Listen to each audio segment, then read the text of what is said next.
ছোট দেখ আমার বাড়িটা কত বড়। না রে বাইরা, আমার বাড়িটা সবার থেকে বড়। হ্যাঁ কিন্তু বেঙ্গির বাড়িটা তো টিনের। হ্যাঁ রে।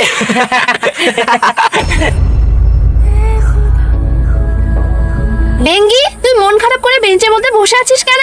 ম্যাম, বয়রা আর ভোটো আমার বাড়ি ছোট বলে আমাকে অবহেলা করে হাসছে। চল আমি তোকে দেখাচ্ছি।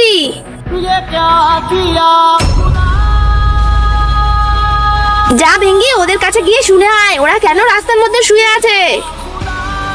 ভাই, তোরা রাস্তায় কেন শুয়ে আছিস? আমাদের বাড়ি নেই, তাই আমরা রাস্তায় শুয়ে আছি। ম্যাম, ওদের বাড়ি নেই তাই ওরা রাস্তায় শুয়ে আছে। তাহলে ভেঙ্গি কি বুঝলি বল? ম্যাম, আমি আমার ভুল বুঝতে পেরেছি। আমার বাড়ি ভাঙাচোরা হলেও তবুও মাথা লুকানোর জন্য একটা জায়গা আছে, কিন্তু ওদের কাছে তো সেটাও নেই। হ্যাঁ তুই ঠিক বুঝেছিস। তাহলে তুই ভগবানকে শুভেচ্ছা জানাবি না? থ্যাংক ইউ ভগবান, আমাকে ছোট্ট হলেও একটা বাড়ি দেওয়ার জন্য।